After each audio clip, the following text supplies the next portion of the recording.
जय हिंद साथियों। भौगोलिक विचारधारा यानी ज्योग्राफिक थॉट से हम लोग एमसीक्यू देख रहे हैं। बहुत सारे प्रश्नों को देख लिया है, लगभग 180 प्रश्न देख लिए हैं। अब आगे हम लोग यहाँ पर 181वें प्रश्न से शुरू करेंगे। चलिए, नेक्स्ट प्रश्न है हमारा 181वां प्रश्न है। पुस्तक है नेचर ऑफ ज्योग्राफी। इसके लेखक कौन है?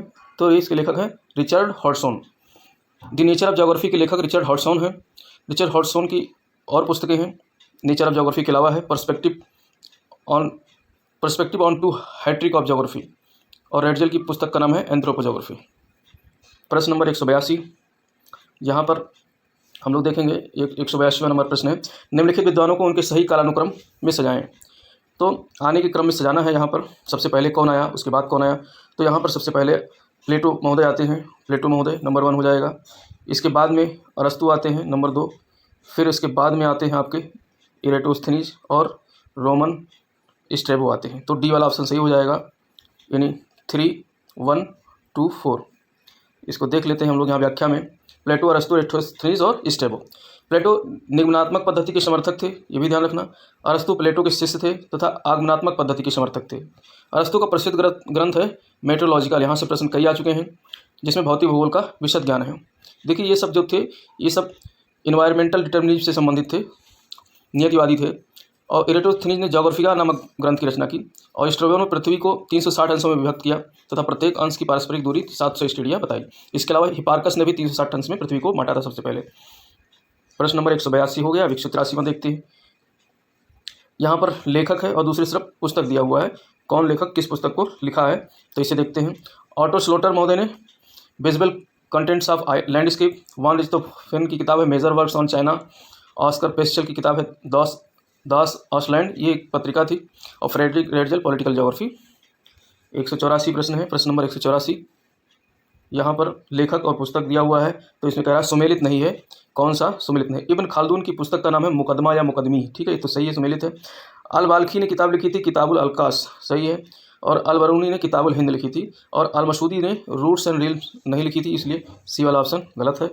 तो यहाँ पर देख लेते हैं। अल मसूदी की कुछ किताबें हैं। किताब मुराज अल दहाब, किताब अल तनम वल इसरत, किताब अखबार अल जमा, किताब अल औसत, ये सब अल मसूदी की किताबें थी। प्रश्न नंबर 185 पे आ जाते हैं हम लोग। भूगोल के ह्यूमनिस्टिक स्कूल की स्थापना किसने की थी? ह्यूमनिस्टिक स्कूल, तो इसकी स्थापना की थी मानववादी स्कूल की स्थापना टुआन महोदय ने की थी। ह्यूमनिस्टिक स्कूल की स्थापना टुआन ने की। मानवतावादी भूगोल का विकास 1960 के दशक के अंत में मात्रात्मक भूगोल तथा प्रत्यक्षवाद के विरोध में हुआ था। मानवतावादी भूगोलवेत्ता भूगोल के अध्ययन में मानव का सक्रिय एवं केंद्रीय भूमिका प्रदान करते थे। तो ये प्रश्न हो गया आपका। 186वां प्रश्न देखते हैं। निम्नलिखित लेखकों में किसने कहा था कि आवश्यकताएं नहीं बल्कि प्रत्येक जगह संभावनाएं हैं, और इन संभावनाओं के स्वामी के रूप में मनुष्य उनके प्रयोग का निर्णायक है? तो ये फेब्रे महोदय ने कहा था। फेब्रे महोदय ने संभववाद शब्द दिया था सबसे पहले, तो ये फेब्रे ने कहा था।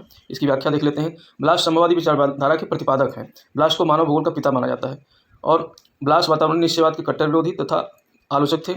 और ब्लास की किताबों का नाम है मानव भूगोल तो था ही, और टेफ्ला डीला ज्योग्राफी डीला फ्रांस। प्रश्न नंबर 187, किसने भूगोल को मानव पारिस्थितिकी के रूप में परिभाषित किया? तो मानव पारिस्थितिकी के रूप में भूगोल को बैरोज ने परिभाषित किया। प्रश्न नंबर 188 है आपका। सूची दिया हुआ है, भूगोलवेत्ता है, दूसरी तरफ योगदान है, तो इसको मिलान करना है। हम लोग देख लेते हैं। L D. Stamp, Great Britain, use and misuse of land, L D. Stamp का है। अलेक्जेंडर वाल हम्मोंड, किताब कॉस्मोस है। Richard Hartshorne, nature of geography. और R E. Dickinson, makers of models. प्रश्न नंबर 188 है आपका। भूगोल में मानवतावाद के बारे में निम्नलिखित में से कौन सा कथन सत्य नहीं है? मानवतावाद मनुष्य को मशीन नहीं मानता है, सत्य है। ये दोबारा प्रश्न आ चुका है, देखिए। मानवतावादी भूगोल मनुष्य की जागरूकता, मनुष्य की चेतना और मानवद्वैत पर जोर देता है, ये भी सही कथन है। मानवतावादी सतह की ज्यामितीय अवधारणा के आधार पर क्षेत्र और स्थान में घटित को स्वीकार करता है। देखिए, ज्यामितीय अवधारणा के विरोध में आया था मानवतावादी, यानी जितनी भी गणितीय कैलकुलेशन से उनके विरोध में आया था, तो इसलिए ये वाला कथन सही नहीं है। और डी वाला क्या है? मानवतावाद ने पॉजिटिविज्म और क्वांटिटेटिव रिवोल्यूशन की आलोचना की है, तो सही है। तो इसकी व्याख्या देख लेते हैं। मानवतावादी सतह की ज्यामितीय अवधारणा के आधार पर क्षेत्र और स्थान में गठन को स्वीकार करते हैं, ये कथन असत्य। मानववादी भूगोल के अंतर्गत मानवीय जागरूकता, मानवीय अभिकरण, मानवीय चेतना तथा मानवीय सृजनात्मकता का अध्ययन किया जाता है। किर्क प्रथम भूगोलवेत्ता थे जिसने अपनी मानववादी पद्धति के प्रभाव से सभी को आकर्षित किया, लेकिन मानवतावादी शब्दावली का उपयोग सर्वप्रथम 1976 में पी फूग हुआन तुआन महोदय ने दिया था। तो ये तुआन शब्द दिया था, और मानवतावादी भूगोलवेत्ता थे किर्क महोदय। अगला प्रश्न है 189, कार्टा मैरिना क्या है ये? तो अरब के भूगोलविदों द्वारा प्रयुक्त मानचित्र लेखन उपकरण है, ये गलत है। अल मसूदी द्वारा लिखा गया एक ग्रंथ है, ये भी गलत है। वाल्ट सिम्यूलर द्वारा तैयार किया गया अमेरिका का एक मानचित्र है, ये सही है। खोज काल का अनुवर्ती काल, तो कार्टा मैरिना वाल्ट सिम्यूलर द्वारा तैयार किया गया अमेरिका का एक मानचित्र है। 190वां प्रश्न पे आते हैं हम लोग। प्रश्न नंबर 190 है, निम्नलिखित में से कौन ग्रंथ पोलर जियोपॉलिटिक्स के लेखक हैं? पोलर जियोपॉलिटिक्स के लेखक कौन है? तो ये रिचर्ड पॉवेल महोदय। पोलर जियोपॉलिटिक्स के लेखक रिचर्ड पॉवेल हैं। व्लादिमीर कोलोसोव रशियन भूगोलवेत्ता हैं, इन्होंने मानव भूगोल तथा राजनीतिक भूगोल पर कार्य किया। 191 प्रश्न की तरफ बढ़ते हैं हम लोग। सामाजिक प्रक्रियाएं स्थानीय संगठन की व्याख्या करती हैं, ये कथन किसका है? तो ये कथन है मार्क्सवाद का, सामाजिक प्रक्रियाएं। ठीक है, 192 से पहले व्याख्या देख लेते हैं। सामाजिक प्रक्रियाएं स्थानीय संगठन की व्याख्या करती हैं, ये कथन मार्क्सवाद से संबंध है। व्यवहारवाद को आचरणवाद भी कहते हैं। भूगोल में व्यवहारवाद का विकास प्रत्यक्षवाद के मॉडलों एवं सिद्धांतों के प्रति असंतोष का प्रतिफल है। व्यवहारवाद मानव भूगोल में एक महत्वपूर्ण मनोवैज्ञानिक भीड़ या जिसमें पर्यावरण तथा स्थानिक मानवीय व्यवहार के बीच संबंधों को ज्ञान संबंधी एवं निर्णय संबंधी चरों की मध्यस्थता के रूप में लिया गया है। 193वां प्रश्न है, स्थानिक अंतरक्रिया की प्रक्रिया का वर्णन करने में भूगोलवेत्ताओं को सबसे अधिक सरोकार होता है सुगम्यता और संपर्क। स्थानिक अंतरक्रिया की प्रक्रिया का वर्णन करने के लिए भूगोलवेत्ताओं को सबसे सर्वाधिक सरोकार होता है सुगम्यता, एक्सेसिबिलिटी और संपर्क। ठीक है, तो ये हो गया आपका 193। 194 प्रश्न की तरफ देखेंगे। निम्नलिखित में से किसने इस अवधारणा को औपचारिक रूप प्रदान किया कि स्थानिक संगठन और राष्ट्रीय विकास के बीच संबंध है? तो ये फ्रीडमैन ने कहा। स्थानिक संगठन और राष्ट्रीय विकास के बीच संबंध है, इस अवधारणा का औपचारिक रूप फ्रीडमैन ने प्रदान किया। फ्रीडमैन के केंद्र परित मॉडल किसका है? फ्रीडमैन का है, या फ्रीमैन या फ्रीडमैन। केंद्र परित के संबंध में इस तरह के होते हैं, केंद्र अमीर होता जाता है और परित गरीब होता जाता है, तो फ्रीडमैन का है। 196 प्रश्न है, प्रतिमान यानी पैराडाइम की अवधारणा का प्रतिपादन किया था कौन महोदय ने? प्रतिमान की अवधारणा का प्रतिपादन कौन ने किया? पीटर हैगेट 20वीं शताब्दी के ब्रिटिश भूगोलवेत्ता थे तथा इनको ब्रिटेन में भूगोल में परिणात्मक क्रांति, सांख्यिकी तथा गणितीय विधियों के उपयोग का प्रारंभ करने का श्रेय प्राप्त है। पीटर हैगेट की कुछ किताबें हैं, जैसे मानव भूगोल में स्थानिक विश्लेषण, भूगोल आधुनिक संश्लेषण, और पीटर हैगेट और सोर्ले की संयुक्त किताबें हैं, models in geography, socio economic models in geography. देखिए, किताब में अगर मॉडल्स आ जाए तो ये पीटर हैगेट और सोर्ले की है। Integrated models in geography, frontiers in geographical teaching, ये ध्यान रखना, ये अलग है। बाकी अगर मॉडल्स आ जाता है तो दोनों लोगों ने मिलकर सम्मिलित रूप से लिखा है। 197 प्रश्न नंबर है, निम्नलिखित में से किसने मानव परिस्थिति के रूप में भूगोल को परिभाषित किया? तो ये बार बार प्रश्न आ रहा है, बैरोज महोदय ने। बैरोज ने मानव परिस्थिति के रूप में भूगोल को परिभाषित किया। ये अमेरिकी संभववादी तथा मानव परिस्थिति की अवधारणा के संस्थापक थे। तो बैरोज को जो है संभववादी विचारधारक थे। ठीक है, इन्होंने कहा कि भूगोल को भू आकृति विज्ञान, जलवायु विज्ञान, जैव विज्ञान आदि अलग अलग विषयों को त्याग कर मानव परिस्थिति संयुक्त विषय वस्तु पर ध्यान केंद्रित करना चाहिए। इनकी प्रमुख पुस्तक का नाम है geography as human ecology. 190 number का प्रश्न है, रिटर के अनुसार ये उपागम की कुछ भौगोलिक तथ्यों की वैज्ञानिक परिभाषा नहीं की जा सकती को कहा गया था, ये है स्वदेशवादी। रिटर के अनुसार इस उपागम को कुछ भौगोलिक तथ्यों की वैज्ञानिक परिभाषा नहीं दी जा सकती है, उद्देश्यवादी कहा गया। रिटर एक ईश्वरवादी तथा उद्देश्यवादी विचारक हैं। इनकी महत्वपूर्ण रचना अरकुंडे है। अरकुंडे का अर्थ है पृथ्वी का विज्ञान, ये 19 खंडों में प्रकाशित हुई थी। अफ्रीका और एशिया से संबंधित है अरकुंडे। तो ये प्रश्न 199 का हो गया। और ये 200 का प्रश्न है, सांस्कृतिक भूदृश्य की अवधारणा का संवर्धन किसके द्वारा किया गया? तो ये किया गया कार्ल सावर के द्वारा। सांस्कृतिक भूदृश्य की अवधारणा का संवर्धन कार्ल सावर द्वारा किया गया। सावर ने भी हेटनर की भांति क्षेत्रीय भिन्नता की संकल्पना को अपनाया तथा माना कि मानव अपने विकास की प्रक्रिया में भूदृश्यों को बदलता है, जिससे क्षेत्रीय भिन्नता प्रखर होती है। इसकी प्रमुख कृतियाँ कौन कौन सी हैं? Morphology, the morphology and landscape, agricultural, its origin and dispersion, cultural geography, ये सावर की है।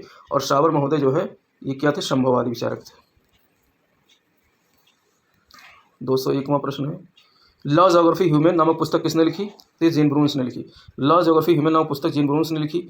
ब्रून्स जो है ब्लास के शिष्य तथा मानव भूगोलवेत्ता थे। ब्रून्स ने मानव भूगोल के अध्ययन हेतु 2 महत्वपूर्ण सिद्धांत बनाए, क्रियाशीलता का नियम और अंतःक्रिया का नियम। तो ये ब्रून्स से संबंधित है। यहाँ से प्रश्न अक्सर आते हैं कि क्रियाशीलता का सिद्धांत किसका है और अंतःक्रिया का सिद्धांत किसका है? तो ब्रून्स का। ब्रून्स ने मानव भूगोल के तथ्यों को 3 भागों में विभाजित किया। यहाँ से भी प्रश्न आता है, ये ध्यान रखना।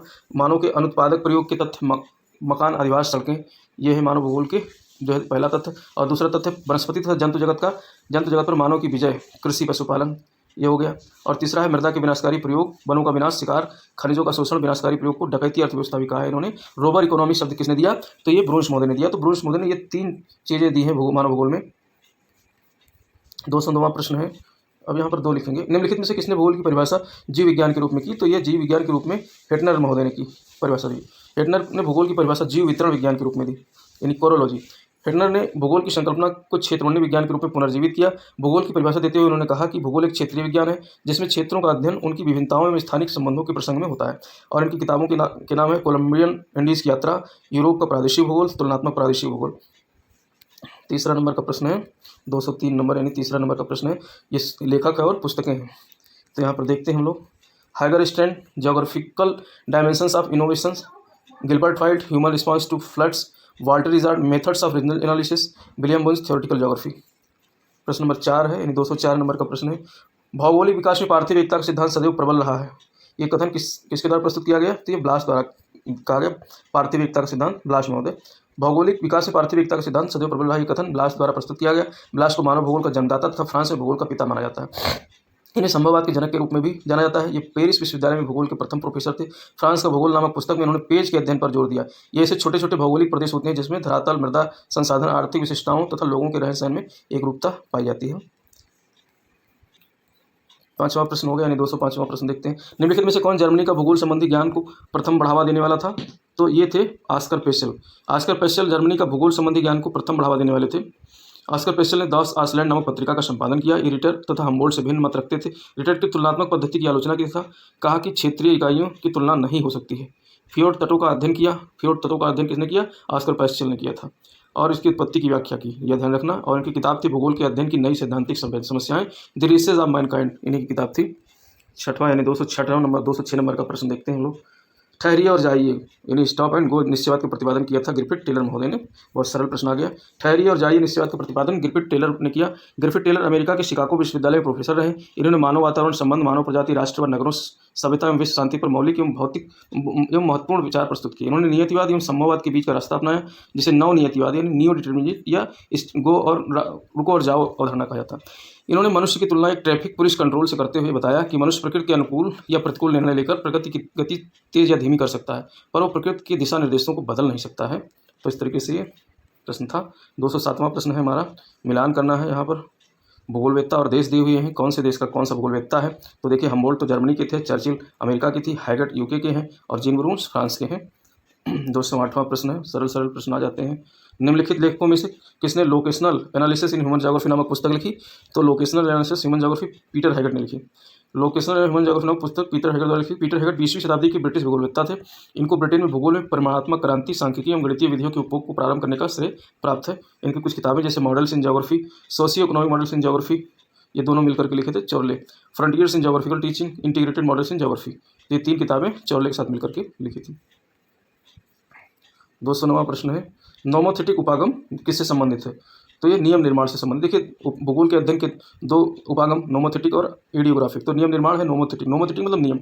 नोमोथेटिक अप्रोच विधि निर्माण के अध्ययन पर बल देता है। इसका प्रयोग भूगोल में व्यक्तित्व और मनोवैज्ञानिक अनुसंधान के लिए एक दृष्टिकोण जिसमें एक व्यक्ति को अपनी स्वयं की विशिष्टता के बजाय सिद्धांत या मापदंडों के संबंध को समझता है। यानी सामान्य भूगोल यानी नियम निर्माण का भूगोल क्या है? नोमोथेटिक है।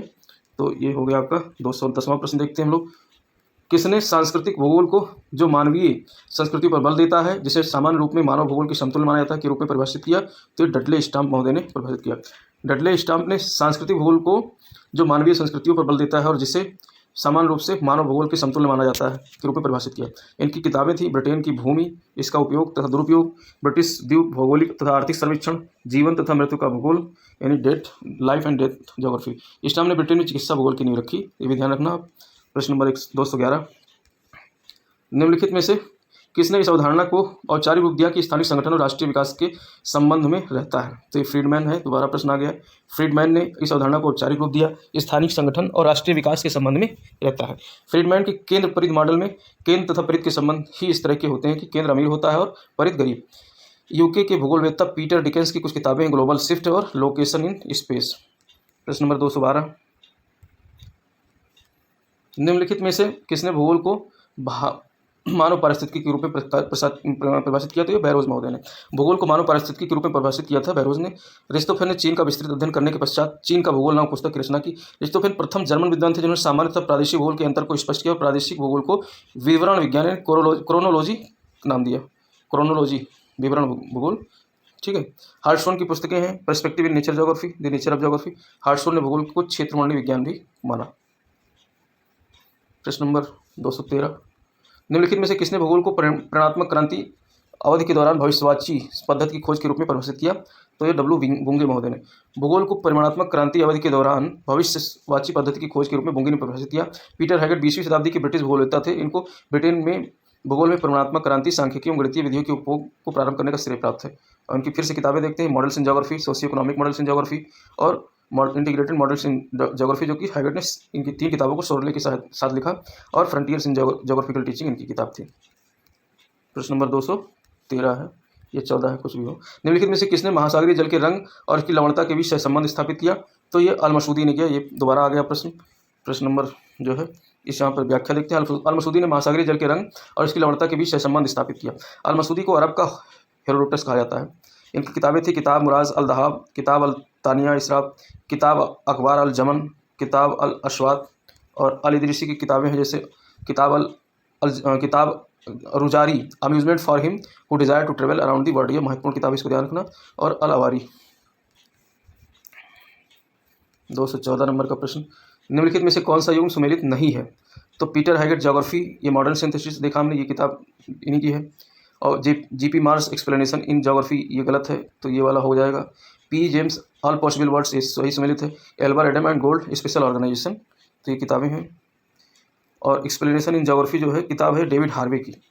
देखिए, पीटर हैगेट ने ज्योग्राफी मॉडर्न सिंथेसिस लिखी, और एक्सप्लेनेशन इन ज्योग्राफी किसने लिखी? हार्वे ने लिखी। और पी जेम्स ने ऑल पॉसिबल वर्ड्स लिखा। एल्बर एडम और गोल्ड, इन्होंने स्पेशल ऑर्गेनाइजेशन किताबें लिखी। प्रश्न नंबर 215 है, सूची है, मिलान करना है 215 नंबर के प्रश्न में, जिसमें विचारवाद दिया है और नाम दिया है, कौन किस विचार से संबंधित है। तो प्रोबेबिलिज्म, स्पेट महोदय, OH के स्पेट, प्रोबेबिलिज्म कहा इन्होंने। Stop go determinism Griffith Taylor, systematic geography Humboldt, modern geography Ritter. प्रश्न नंबर 216 की तरफ देखते हैं हम लोग। कल्चरल लैंडस्केप यानी सांस्कृतिक भूदृश्य शब्द किसने दिया? तो ये दिया था कार्ल ओ सावर महोदय ने। कल्चरल लैंडस्केप शब्द CO सावर ने विकसित किया। CO सावर 20वीं सदी के अमेरिकी संभववादी विचारक हैं। इन्होंने सांस्कृतिक हृदय स्थलों की उत्पत्ति की संकल्पना दी। वे भूगोल को क्षेत्रमंडलीय विज्ञान मानते हैं। इनकी प्रमुख किताबें हैं morphology of landscape, agricultural its origin and dispersal, और कल्चरल ज्योग्राफी। नेक्स्ट प्रश्न है 216 नंबर का। भूगोल में व्यवहार परक पर्यावरण पर निम्नलिखित में से किसने बल दिया? तो व्यवहार परक बिहेवियरल ज्योग्राफी, किर्क महोदय। भूगोल में व्यवहार परक पर्यावरण पर किर्क ने बल दिया। 1960 के दशक में भूगोल में परिमाणात्मक क्रांति के विरोध में व्यवहारवाद का आगमन हुआ। इसने मानव वातावरण संबंध को समझने हेतु एक नवीन एवं व्यापक दृष्टिकोण प्रदान किया। व्यवहारात्मक क्रांति में मानवीय बोध एवं व्यवहार, क्षेत्रीय एवं वातावरण संबंधी निर्णय पर जोर देता है।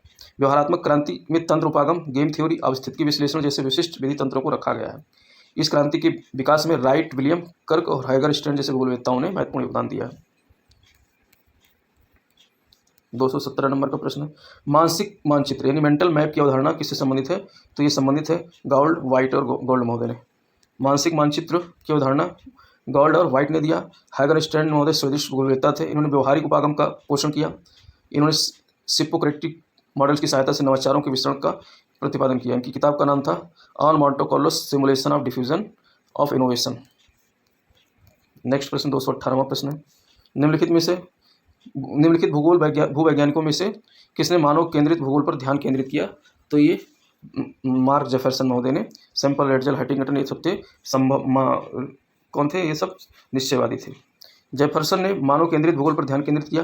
प्रदेश का सबसे बड़ा नगर वो वहाँ का प्राथमिक नगर कहलाता है। जिस शब्द का सबसे पहले प्रयोग मार्क जेफरसन ने किया, यानी प्राइमेट सिटी का प्रयोग सबसे पहले किसने किया? तो जेफरसन ने किया। और सैंपल की तो किताबें कई बार आ चुकी हैं। भूमध्य सागर प्रदेश का भूगोल ये लिखा। और नेक्स्ट प्रश्न है हमारा 219वां शायद या 18वां, 218 या 19। पृथ्वी की परिधि की परिगणना करने वाले प्रथम ग्रीक विद्वान कौन थे? तो ये थे इरेटोस्थनीज थे। पृथ्वी की परिधि की गणना करने वाले प्रथम ग्रीक इरेटोस्थनीज थे। इरेटोस्थनीज ने तत्काल ज्ञात पृथ्वी पर 5 कटिबंध विभाजन किया। एक उष्ण कटिबंध, 2 शीतोष्ण और 2 शीत कटिबंध। इस तरीके से एक उष्ण हो गया और एक जो है इधर शीत हो गया, एक इधर शीत हो गया और एक इधर शीतोष्ण, एक इधर शीतोष्ण। इस तरीके से उनके द्वारा लिखी गई पुस्तक वास योग यानी हैबिटेबल वर्ल्ड को इकुमेने कहा गया। उन्होंने पृथ्वी से सूर्य एवं चंद्रमा की दूरी को मापने का प्रयास किया। इन्होंने ज्योग्राफिया नामक पुस्तक की रचना की, इसमें गणितीय भूगोल का वर्णन किया। 219वां प्रश्न है, सामाजिक अथवा सांस्कृतिक रूप में से क्षेत्रीय संकल्पना का निर्माण हुआ। ये विचार निम्नलिखित में से किसके अंतर्गत आता है? तो ये आता है उत्तराधुनिकतावाद से। सामाजिक अथवा सांस्कृतिक रूप से क्षेत्रीय संकल्पना का निर्माण हुआ, ये विचार उत्तराधुनिकतावाद के अंतर्गत आता है। व्यवहारवाद की नींव 1960 के दशक में पड़ी। व्यवहारवाद यानी आचार परक क्रांति की शुरुआत का श्रेय क्रिक महोदय को जाता है।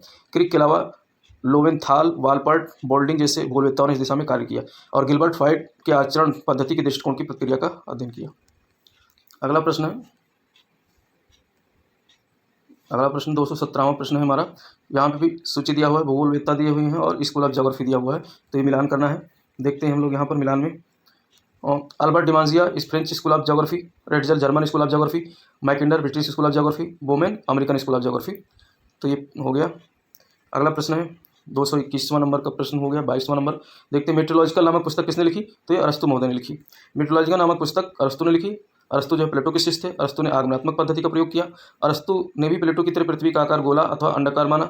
इन्होंने पृथ्वी की परिधि की गणना की तथा उसे 4 लाख स्टेडिया के बराबर बताया। विषुवत रेखा के आसपास के क्षेत्रों को इन्होंने तप्त बताया, यानी टॉरिड जोन बताया। प्रश्न नंबर अगला है 222 हो गया। 223 नंबर का प्रश्न देखते हैं, निम्नलिखित में से किसने सांस्कृतिक भूदृश्य की अवधारणा को लोकप्रिय बनाया? तो ये सावर महोदय ने बनाया इसको। इसकी व्याख्या देखने की आवश्यकता नहीं है, वही सब चीज़ें हैं इसमें। 223 हो गया। 224 नंबर का प्रश्न देखते हैं हम लोग, कॉस्मोग्राफी शब्द का प्रतिपादन और उसे यूरोनोग्राफी और ज्योग्राफी में विभाजित किया था, तो ये किया था हम्बोल्ट महोदय ने। कॉस्मोग्राफी शब्द का प्रतिपादन और उसे यूरोनोग्राफी और ज्योग्राफी में विभाजित किया हम्बोल्ट ने ही पहली बार समताप रेखाओं का प्रयोग किया तथा विश्व मानचित्र पर इन रेखाओं को बनाया, समताप मानचित्र को। हम्बोल्ट को आखिरी महान पॉलीमेथस कहा जाता है, यानी कि जो बहुज्ञानी थे वो आखिरी हम्बोल्ट थे। हम्बोल्ट ने क्रमबद्ध अध्ययन को प्रधानता दी। अगला प्रश्न हमारा 224वां प्रश्न है, निम्नलिखित में से किस विद्वान ने सामान्य बनाम विशेष भूगोल के विभाजन की नींव रखी? तो ये रखी थी वारेनियस महोदय ने। वारेनियस ने सामान्य बनाम विशेष भूगोल के विभाजन की नींव रखी, यानी डाइकोटोमी की नींव रखी। वारेनियस जर्मन विद्वान थे। इनकी पुस्तक का नाम था सामान्य भूगोल। इमैनुअल कांट जो थे 18वीं सदी के महत्वपूर्ण जर्मन विद्वान थे। भूगोल में अपवादवाद की शुरुआत का श्रेय कांट को जाता है। इसी कारण ही शेफर ने अपवादवाद का पिता कहा था। शेफर ने अपवादवाद का पिता किसे कहा? कांट को कहा था। अगला प्रश्न 224 हो गया। 25वां प्रश्न देखते हैं, लेखक है और दूसरी तरफ पुस्तक दिया हुआ है, तो इसमें कह रहा है कौन सा सुमेलित नहीं है? तो ये पहला किताब जो है Al-Masudi routes and realms, rule and realms, ये नहीं सुमेलित है। बाकी अल-बाल्की ने किताबुल अलकास लिखा, अल-बरूनी ने किताबुल हिंद लिखा और इब्न खालदून ने मुकदमे लिखा, तो ये वाला सुमेलित नहीं है। देख लेते हैं हम लोग। ये book of routes and realms नाम इब्न हाकल ने लिखा था। किसने लिखा था? इब्न हाकल ने। और इनकी और किताबें थी पृथ्वी की आकृति, संसार के देश। अल-मसूदी की किताबें थी समय विवरणिका, सोने की चरागाहें एवं जवाहरातों के खाने, उपदेश और निरीक्षण।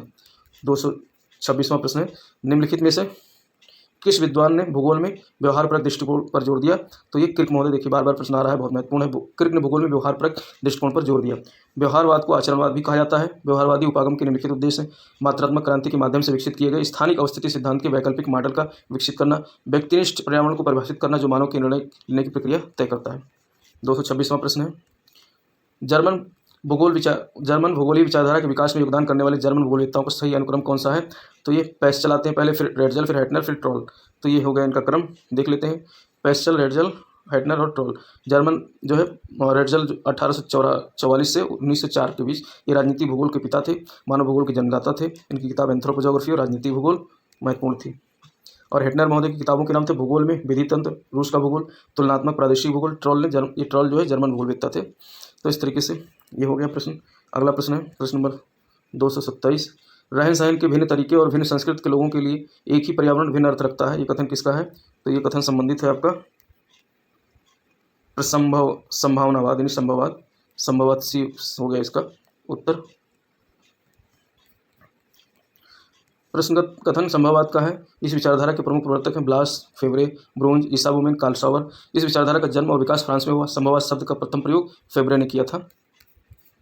नेक्स्ट 227वां यानी 26वां प्रश्न है, संभववाद का विचार सर्वप्रथम किस विचारधारा से संबंधित है? फ्रेंच। संभववाद का विचार सर्वप्रथम फ्रेंच पंथ में विकसित किया। इस विचारधारा का सिद्धांत यह है कि वातावरण के द्वारा कुछ संभावनाएं प्रस्तुत की जाती हैं और मानव अपनी काट छांट के द्वारा उनका उपयोग चाहे तो कर सकता है और चाहे तो नहीं कर सकता है। प्रश्न नंबर 228, समस्त भूगोलीय प्रगति का मुख्य विचार पार्थिव एकता का है। इस कथन का श्रेय किसे दिया जाता है? तो इसका श्रेय दिया जाता है ब्लास को। प्रश्नगत कथन का श्रेय ब्लास को दिया जाता है। ब्लास की किताबें हैं, देख लेते हैं। फ्रांस का भूगोल, मानव भूगोल, पूर्वी फ्रांस का भूगोल, विश्व भूगोल और एनर्स दी ज्योग्राफी नामक पत्रिका भी इसकी स्थापना की। ब्लास ने सार्वभौमिक एकता या अंतर संबंध का सिद्धांत भी प्रतिपादित किया। 228वां प्रश्न है, भूगोल के भाव और उद्देश्य में आमूल चूल रूपांतर के लिए निम्नलिखित में से कौन सा एक परिप्रेक्ष्य जिम्मेदार है? तो ये परिमाणीकरण या जो है मात्रात्मक क्रांति। भूगोल के भाव और उद्देश्य में आमूलचूल रूपांतरण के लिए परिमाणीकरण परिप्रेक्ष्य जिम्मेदार है। द्वितीय विश्व के पश्चात वर्णनात्मक भूगोल को स्वीकार किया गया और अमूर्त सिद्धांत तथा मॉडल के निर्माण पर बल दिया गया। इस कार्य के लिए भूगोल में सांख्यिकी तकनीकों का बृहत पैमाने पर उपयोग किया गया। इसे ही मात्रात्मक क्रांति के नाम से जाना जाता है। प्रश्न नंबर 230 है, राज्य के निर्माण का जैव सिद्धांत किससे संबंधित है? तो ये रेटजल महोदय से। जय सिद्धांत रेटजल द्वारा प्रतिपादित किया गया। उनकी धारणा थी कि राज्य जीव के समान है, इसलिए राज्यों को भी उसी प्रकार संघर्ष करना चाहिए तथा कमजोर व छोटे राज्यों का अधिग्रहण कर अपना विस्तार करना चाहिए। 231वां प्रश्न है, ज्योग्राफी ऑफ पीस किसने लिखी है? तो ये स्पाइकमैन ने लिखी है। ज्योग्राफी ऑफ पीस स्पाइकमैन की रचना है। 1944 में शांति भूगोल नामक पुस्तक लिखी थी इन्होंने और रिमलैंड का सिद्धांत दिया था। स्पाइकमैन का कथन है, जो परिधीय स्थल को नियंत्रण में रखता है वो यूरेशिया पर शासन करता है और वो संपूर्ण विश्व को नियंत्रित करता है। 231 हो गया। 232 नंबर का प्रश्न, सूची है, पुस्तक दिया है, लेखक दिया है, ये भी देखते हैं हम लोग यहाँ पर। Human universal, Donald E Brown. The social conquest of the earth, Edward O Wilson. Not by gene alone, Peter J Richardson. और को इवोल्यूशन, डब्ल्यू एच डरहम। ये बहुत कठिन प्रश्न आ गया ये। प्रश्न नंबर 32 हो गया। 33 देखते हैं। 233, भूगोल में नोमोथेटिक अप्रोच निम्नलिखित में से किस अध्ययन पर बल देता है? देखो यहाँ फिर से आइडियोग्राफी को नोमोथेटिक आ गया। तो नोमोथेटिक अध्ययन जो है ये लॉ मेकिंग पर बल देता है। नोमोथेटिक अप्रोच विधि निर्माण के अध्ययन पर बल देता है। इसका प्रयोग भूगोल में व्यक्तित्व और मनोवैज्ञानिक अनुसंधान के लिए एक दृष्टिकोण जिसमें एक व्यक्ति को अपनी स्वयं की विशिष्टता के बजाय सिद्धांत या मापदंडों की समझा जाता है। 233 नंबर का प्रश्न देखते हैं हम लोग। और निदर्शन यानी पैराडाइम की अवधारणा किसने दी? तो कोहन महोदय ने दी। निदर्शन यानी ये टीएम कुट्टन द्वारा दी गई है। अवधारणा है टीएम कुट्टन, क्या कोहन होगा, कुट्टन गलत लिखा है ये। जबकि अपवादवाद कांट द्वारा, पीटर हैगेट द्वारा मॉडल विकसित किया गया और पीट एक ब्रिटिश भूगोलवेत्ता थे। तो अपवादवाद कांट द्वारा। 234 नंबर का प्रश्न है, यहाँ पर मिलान करना है। 234 मिलान करना है, कंट्रीब्यूशन और लेखक दिए हुए हैं। तो देखते हैं हम लोग। ये क्षेत्रीय भूगोल हमबोल्ट का है। श्रृंखलाबद्ध भूगोल कार्ल रिटर का है। स्टॉप गो डिटर्मिनेशन टेलर है। संभाव्यतावाद वो इसके स्पेड। 34 हो गया। प्रश्न नंबर 35 देखते हैं हम लोग। प्रश्न नंबर 35 235, शास्त्रीय भूगोल विज्ञान पर अल्मागस्ट नामक प्रसिद्ध पुस्तक के लेखक कौन है? तो अल्मागस्ट किसने लिखा था? तो ये लिखा था टॉलमी महोदय ने, अल्मागस्ट टॉलमी महोदय ने। और ज्योग्राफिया इरेटोस्थनीज स्ट्रैबो की बात हिपार्कस ने की। ज्योग्राफिया जो है स्ट्रैबो, इरेटोस्थनीज और स्ट्रैबो दोनों ज्योग्राफिया से संबंधित है, ध्यान रखना। नेक्स्ट 35 नंबर का प्रश्न 235, सूची है, मिलान करना है। एक तरफ पुस्तक है और एक तरफ लेखक दिए हुए हैं। तो makers of modern geography R E Dickinson. All possible word James P. Anthropogeography Ratzel. Nature of geography Hartshorne. 36 number का प्रश्न देखते हैं हम लोग। 236, निम्नलिखित में से किस भूगोलवेत्ता ने महासागर के जल के रंग और इसकी लवणता का सहसंबंध बताया? तो अल-मसूदी कई बार आ चुका है। अरब भूगोलवेत्ता अल-मसूदी ने महासागरीय जल के रंग और उसकी लवणता को सहसंबंधित रूप में देखा। अल-मसूदी की कृति है सोने की चरागाह। 237 नंबर का प्रश्न है, निम्नलिखित में से किस विद्वान ने काल स्थान इन टाइम स्पेस अवधारणा दी? तो ये दी हैगरस्ट्रैंड महोदय ने। हैगरस्ट्रैंड महोदय ने, ये वाला हो जाएगा। हैगरस्ट्रैंड ने भूगोल में टाइम स्पेस की अवधारणा दी। डी हार्वे की किताब थी एक्सप्लेनेशन इन ज्योग्राफी। और हंटिंगटन ने मानव भूगोल के सिद्धांत की बात की, जबकि पीटर हैगेट ने भूगोल में मॉडल विकसित किया। प्रश्न नंबर 237 हो गया। 238 देखते हैं, निम्नलिखित में से कौन एक 100 ईयर्स ऑफ ज्योग्राफी नामक पुस्तक लिखी? तो ये लिखी फ्रीमैन ने, टी डब्ल्यू फ्रीमैन ने। 100 ईयर्स ऑफ ज्योग्राफी पुस्तक के लेखक थे फ्रीमैन महोदय। 239 नंबर का प्रश्न, निम्नलिखित में से किसने मानसिक मानचित्र यानी मेंटल मैप की अवधारणा दी? तो गोल्ड और वाइट महोदय ने, ये वाला हो जाएगा। मेंटल मैप की अवधारणा का विकास पीटर गोल्ड और वाइट महोदय ने किया। आधुनिक भूगोलवेत्ताओं के द्वारा व्यवहारिक भूगोल में इसका अध्ययन किया जाता है। वास्तविक रूप में मेंटल मैप क्षेत्र विशेष में मौखिक बातों का एक मानसिक नक्शा है जो स्पष्टीकरण देने से पहले उत्पन्न होता है। प्रश्न नंबर 240 देखते हैं हम लोग। पॉजिटिविज्म का दर्शन निम्नलिखित में से किसमें विश्वास नहीं करता है? तो ये अनुमान में विश्वास नहीं करता है, वस्तुप्रक तथ्य और सत्य में विश्वास करता है। प्रत्यक्षवाद का दर्शन अनुमान में विश्वास नहीं करता है। प्रत्यक्षवाद के अनुसार विज्ञान के सिर्फ वास्तविक तथ्यों पर ध्यान केंद्रित करना चाहिए। सामाजिक मूल्यों या मान्यताओं या आवश्यकताओं से उसे प्रभावित नहीं होना चाहिए। वास्तविक जगत में कोई तत्व या तथ्य जैसा है या जिस स्थिति में है उसकी उसी रूप में व्याख्या करना प्रत्यक्षवाद है। 241 का नंबर का प्रश्न देखते हैं, किसका योगदान भौगोलिक अध्ययन को छवि की अवधारणा मुहैया कराता है? तो ये जो है केनिथ बॉल्डिंग महोदय। केनिथ बॉल्डिंग महोदय अमेरिकी अर्थशास्त्री, शिक्षक शास्त्री, कार्यकर्ता और अंतःविषयक दार्शनिक थे। 242 नंबर का प्रश्न, निम्नलिखित में से किसने वैज्ञानिक कार्यक्षेत्र के रूप में भूगोल के लिए एक दार्शनिक आधार प्रदान किया? तो ये इमैनुअल कांट ने। कांट ने वैज्ञानिक कार्यक्षेत्र में भूगोल को एक दार्शनिक आधार प्रदान किया। भूगोल में अपवादवाद की शुरुआत का श्रेय कांट को जाता है। इसे शेफर ने अपवादवाद का पिता कहा था। 243 नंबर का प्रश्न, निम्नलिखित में से कौन सा युग्म सुमेलित नहीं है? तो सुमेलित नहीं है, देखते हैं। डेविड स्मिथ का है मार्क्सवादी दृष्टिकोण, सुमेलित नहीं है और सब सुमेलित है। जूलियन वालपार्ट व्यवहारगत दृष्टिकोण, अरस्तु आगमनात्मक पद्धति, रेटजल मनुष्य भूमि दृष्टिकोण। डेविड स्मिथ ने मार्क्सवादी दृष्टिकोण का प्रतिपादन नहीं किया, बल्कि डेविड स्मिथ ने आचारपरक भूगोल से संबंधित अपने विचारों को प्रस्तुत किया था। आचारपरक भूगोल, मार्क्सवादी भूगोल का दृष्टिकोण ऐतिहासिक भौतिकवाद के अंतर्गत ऐसा विचार जिसमें स्थान, क्षेत्र, भूदृश्य की भौतिक सामग्री के विशिष्ट समाज के निर्माण में उपयोग में लाने में साधनिक चर्चा है। मार्क्सवाद का विकास पूंजीवादी के विपरीत हुआ था। अगला है 244 कौन सा 44 नंबर का प्रश्न, निम्नलिखित में कौन रोमन भूगोलवेत्ता थे? तो स्ट्रैबो महोदय थे। हिपार्कस, सेक्रेटस, पोसिडोनियस, ये सब ग्रीक विद्वान थे। स्ट्रैबो रोमन भूगोलवेत्ता थे। इन्होंने ज्योग्राफिया किताब लिखी। स्ट्रैबो को नियतिवादी चिंतन का प्रथम महत्वपूर्ण विचारक माना जाता है। स्ट्रैबो ने पृथ्वी की दीर्घायत यानी ऑब्लॉन्ग माना था पृथ्वी को। प्रश्न नंबर 245 कथन और कारण से संबंधित प्रश्न है। 245 नंबर का प्रश्न कथन और कारण से सॉरी, रिटर एक स्वदेशवादी था और उसका ईश्वर में दृढ़ विश्वास था। बिल्कुल सही है। रिटर के पास व्यवस्थित और सुव्यवस्थित ब्रह्मांड की संकल्पना थी। तो ये व्याख्या नहीं करता है, लेकिन दोनों सही है। कार्ल रिटर को भी हमबोल्ट के साथ वर्तमान वैज्ञानिक भूगोल का संस्थापक माना जाता है। वो उद्देश्यवादी ईश्वर में प्रबल विश्वास करने वाले थे। उन्हें आर्म चेयर भूगोलवेत्ता कहा जाता था और रिटर ने विविधता में एकता के विचार को विकसित किया।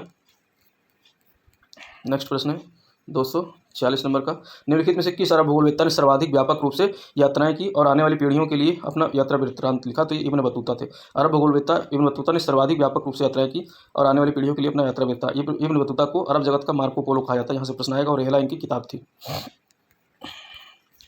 प्रश्न नंबर 247, निम्नलिखित में से कौन से भूगोलवेत्ता भूगोल के सामान्य अथवा सार्वभौमिक तथा विशेष अथवा विशिष्ट के रूप में द्विशाखन के प्रतिपादक थे? तो ये वर्नियस थे। वर्नियस भूगोल के सामान्य अथवा सार्वभौमिक तथा विशेष अथवा विशिष्ट के द्विशाखन के रूप में प्रतिपादक थे। वर्नियस जर्मन विद्वान थे। इनकी पुस्तक का नाम था सामान्य भूगोल। वो पहला विद्वान था जिसने घोषित रूप से बताया कि सबसे ज़्यादा ताप विषुवतरेखीय पेटी में नहीं बल्कि आयन रेखाओं के सहारे विश्व के उष्ण स्तरों में पाया जाता है। तो ये वर्नियस ने बताया था। प्रश्न नंबर 248, सूची है, मिलान करना है। एक तरफ दर्शक है, सेफर अपवाद मूलक, किसको बताया था? कांट को बताया था अपवाद मूलक। और जेम्स लिवलॉक प्रायिकतावाद, वो इसके स्पेट अवसंरचनावाद, और गिडन अभिलाव का सिद्धांत। 249 नंबर का प्रश्न, अल मसूदी ने निम्नलिखित में से कौन सी पुस्तक नहीं लिखी थी? तो अल मसूदी ने अल कानून अल मसूदी, देखिए ये प्रश्न महत्वपूर्ण है, इसको नहीं लिखी थी। इन्होंने किताब मुराज अल दहाब, किताब अखबार अल जमान और किताब अल औसात, ये किताब लिखी थी। और कानून अल मसूदी अलबरूनी की पुस्तक थी, ये ध्यान रखना। और इसके अलावा अलबरूनी लिखी थी दी वेस्टिज ऑफ पास्ट, तारिकुल हिंद, किताब अल सैदना, अथर अल बगिया या बखिया, किताब अल जमाहिर। 250वां प्रश्न है, मिलान करना है। सूची 1, सूची 2, Ritter Erdkunde, Almagest Ptolemy, Strabo Geographia, Hipparchus, on airs water places, Hipparchus. 251 का नंबर का प्रश्न, निर्णय लेने की प्रक्रिया में पर्यावरण के मानस मानचित्र के महत्व किसने बल दिया था? तो ये गोल्ड महोदय, बी वाला हो जाएगा। मानस मानचित्र पहली बार गोल्ड और महोदय ने दिया था। 252 नंबर का प्रश्न, किसने भूगोल को वर्णित करने के लिए कोरियोग्राफी शब्द का प्रयोग किया? तो कोरियोग्राफी शब्द का पहले प्रयोग किया था ई कांट महोदय ने। ई कांट को भूगोल को वर्णित करने के लिए कोरियोग्राफी शब्द का प्रयोग किया। इमैनुअल कांट जो इन्होंने वैज्ञानिक भूगोल को दार्शनिक आधार प्रदान किया। 1781 में क्रिटिक ऑफ प्योर रीजन नाम की पुस्तक लिखी।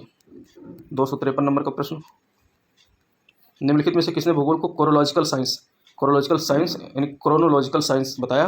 तो ये बताया हेटनर महोदय ने। हेटनर ने भूगोल को कोरोलॉजिकल साइंस के रूप में परिभाषित किया। हेटनर द्वारा रचित कुछ किताबें हैं, भूगोल का विधि तंत्र, यूरोप, तुलनात्मक प्रादेशिक भूगोल, रूस का भूगोल, प्रादेशिक भूगोल के आधार। 254 नंबर का प्रश्न है, किसने मात्रात्मक क्रांति को भूगोल के उद्देश्य और अभिप्राय को तीव्र परिवर्तन के रूप में वर्णन किया? तो ये आई बर्टन ने मात्रात्मक क्रांति को भूगोल के उद्देश्य और अभिप्राय को तीव्र परिवर्तन के रूप में वर्णन किया है। मात्रात्मक क्रांति अमेरिका में पनपी और यूरोप में, विशेषतः ब्रिटेन तथा स्वीडन में फैल गई। ब्रिटेन में पीटर हैगेट व रिचर्ड शोले तथा डेविड हार्वे ने इस मत का समर्थन किया। अगला प्रश्न 257 नंबर हो गया। 258, भूगोल की मानववादी विचारधारा के प्रतिपादक कौन है? तो ये है टॉन महोदय। मानववादी विचारधारा के प्रतिपादक टॉन या टुआन है। मानवतावादी शब्दावली का उपयोग उन्होंने 1976 में किया था, ई फूक टुआन ने। मानवतावादी भूगोल के अंतर्गत मानवीय जागरूकता, मानवीय अभिकरण, मानवीय चेतना, मानवीय सृजनात्मकता का अध्ययन किया जाता है। 259 नंबर का प्रश्न है, रेडजल की वास स्थान यानी लेवेंसराम की अवधारणा संबंधित है, किससे संबंधित है ये? तो ये देख लेना, इसमें कौन कौन से सही हैं। ए और सी सही हैं, यानी लेवेंसराम वो भौगोलिक क्षेत्र है जिसके अंदर सजीव विकसित होता है, सही है। और ये मानव समाज और किसी स्थानिक संगठन और उसकी भौतिक स्थिति के बीच संबंध बताता है, ये भी सही है। और ये दोनों गलत है, बी और डी। तो इसमें वो मनुष्यों की वो आर्थिक एवं सांस्कृतिक गतिविधि है जो अपने आप परिबद्ध क्षेत्र से बाहर करता है, ये नहीं होगा। और ये एक भू राजनीतिक संगठन है जो राज्य की दृष्टि से स्पेस का अध्ययन करता है, तो इसमें डी वाला हो जाएगा। ए और सी सही है। रेडजल की वास यानी लेवेंसराम की अवधारणा निम्नलिखित कथन सत्य है, वो भौगोलिक क्षेत्र है जिसके अंदर सजीव विकसित होते हैं, वो मानव समाज और किसी स्थानिक संगठन और उसकी भौतिक अवस्थिति के बीच संबंध है। रेडजल को मानव भूगोल का पिता कहा जाता है। इनकी किताब है एंथ्रोपोजोग्राफी और इसकी अन्य किताब है वाल्कर कुंडे, जिससे मानव जाति के इतिहास की व्याख्या की है। 260 नंबर का प्रश्न है, किसे ये परिकल्पित किया कि पृथ्वी की परिधि 25,000 मील है? तो ये एराटोस्थनीज ने परिकल्पित किया था कि पृथ्वी की परिधि 25,000 मील है। एराटोस्थनीज ने ज्योग्राफिया नामक ग्रंथ की रचना की और इन्होंने 3 योगदान दिए। पृथ्वी की परिधि का आकलन किया और इकोमनी मानचित्र बनाया और इस निवास जगत का विवरण करते हुए एक पुस्तक लेखन किया। प्रश्न नंबर 260 हो गया। 261 देखते हैं। किसने कहा कि भूगोल वो विज्ञान है जो मानचित्रण की कला से संबंध है? तो ये टॉलमी महोदय ने। टॉलमी ने कहा भूगोल वो विज्ञान है जो मानचित्रण कला के संबंध है, और इन्होंने किताबें लिखी थी, प्लानिटरी हाइपोथेसिस, अल्मागेस्ट, ज्योग्राफिया सिंथेटिक एनालेमा, भूगोल की रूपरेखा यानी आउटलाइन ऑफ ज्योग्राफी। प्रश्न नंबर 262 देखते हैं। राज्य का जैव सिद्धांत किस विद्वान द्वारा प्रतिपादित किया गया? तो रेटजल महोदय ने। और इनकी किताबें हैं मानव भूगोल, वालकर कुंडे, पृथ्वी और जीवन, राजनीति भूगोल।